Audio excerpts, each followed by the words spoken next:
So he knew that the danger that this group posed to America. Yes. And like we said before in the last video, how they will infiltrate and influence all branches of Right. government and in churches and in the trades he mentioned here, printers, writers, editors. Schoolmasters, teachers. Very secretive. Mm-hmm. And he was very learned on this subject. As he says here, he has 4 volumes of certain books. Yes, and they come in different disguises.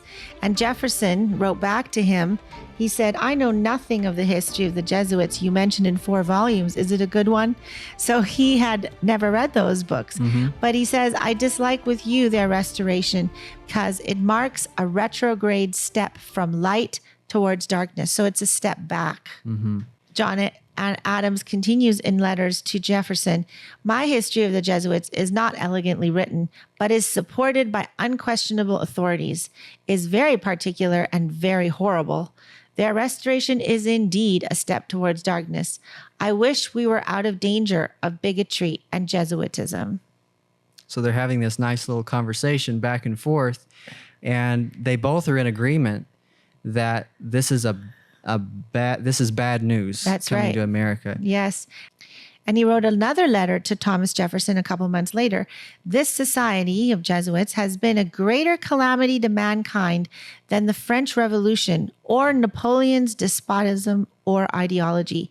It has obstructed the progress of Reformation and the improvement of the human mind in society much longer and more fatally. These are some very personal letters as well that they're saying, because they were forefront in seeing the switch of first leaving Europe, then being in America, and now the Jesuits starting to make a foothold back in America and what that looks like. Right now, we're very desensitized to all of this. Yes. You know, we see all sorts of things happening. We're not very educated on the history and what these guys are actually about. But they were right there when it was starting to happen and trying to stop it in a sense, but how are you going to stop it? I mean, they're so secretive that they were just infiltrating in all areas of life, like they were mentioning. Now we have this quote from Marquise de Lafayette. It is my opinion that if ever the liberties of this country, the United States of America, are destroyed, it will be by the subtlety of the Roman Catholic Jesuit priests. For they are the most crafty, dangerous enemies to civil and religious liberty. They have instigated most of the wars in Europe. That's a very strong statement too. It is. And it's almost prophetic because it says, if ever the liberties of this country are destroyed, and they are being, Yeah. it will be by the subtlety of the Roman Catholic Jesuit priests.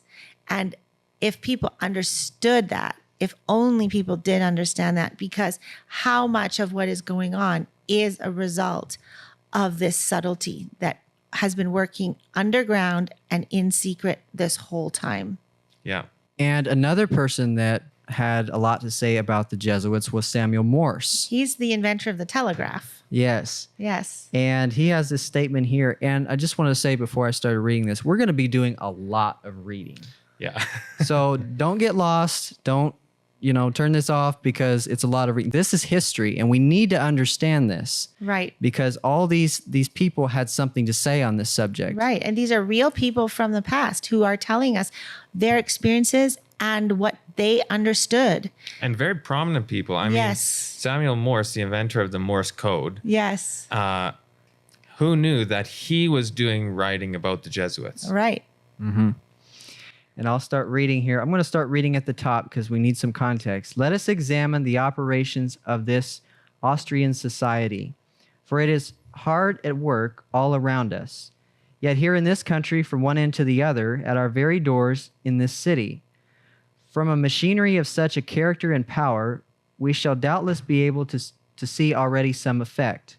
With its headquarters at Vienna, under the immediate direction and inspection of Metternich, the well-known great managing general of the diplomacy of Europe, it makes itself already felt through the Republic. Now, we're going to be talking about the Council of Vienna in a few moments. Okay. But he goes on, its emissaries are here. And who are these emissaries? They are Jesuits. This society of men, after exerting their tyranny for upwards of 200 years, at length became so formidable to the world, threatening the entire subversion of all social order, that even the Pope, whose devoted subjects they are, and must be, by a vow of their society, was compelled to dissolve them. We talked a little bit about that in the last video, about how Pope Clement had actually expelled the Jesuits for a time. And he goes down at the bottom here. And do Americans need to be told what Jesuits are? If any are ignorant, let them inform themselves of their history without delay. No time is to be lost. Their workings are before you in every day's events. They are a secret society, Wow. a sort of Masonic order with superadded features of most revolting odiousness and 1,000 times more dangerous. Wow. And people are so oblivious. Yes. They have no idea. Some people now are starting to talk about the Jesuits, but really, they don't fully understand what this order is about and how diabolical and how deep these roots go into society, Exactly. and how many are potentially doing normal things that you don't even notice. He goes on, they are not confined to one class in society. They are not merely priests or priests of one religious creed. They are merchants and lawyers and editors and men of every profession, and no profession having no outward badge in this country by which to be recognized. They are about in all your society. They can assume any character that the angels of light or ministers of darkness to accomplish their one great end, the service upon which they are sent, whatever that service may be. They are all educated men, prepared and sworn to start at any moment, in any direction, and for any service, commanded by the general of their order, bound to no family, community, or country, by the ordinary ties which bind men, and sold for life to the cause of the Roman pontiff. Wow. It is so unbelievable that this is even a reality. Right. Now, I wish that more people were kind of like this for God's cause. Yeah. That they were willing to do anything for God's cause. Right. But when you see this, that puts most people to shame.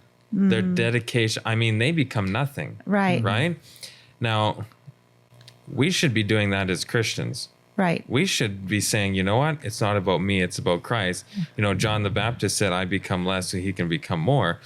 But this is on a whole nother level. This is not to God, though. This is to the pontiff and to their general. Yes. Right?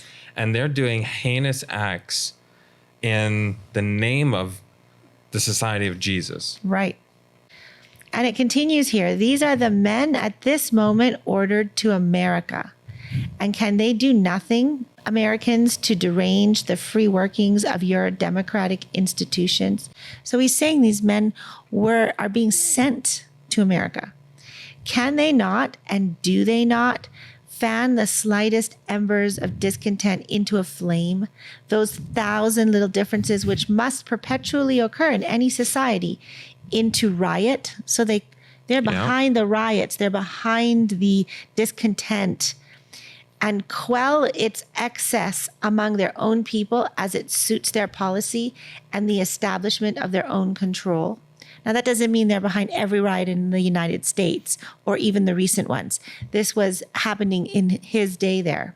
But that does mean that they look at all these situations, and even if they don't start it, they may aid it to get more severe if it so suits their end.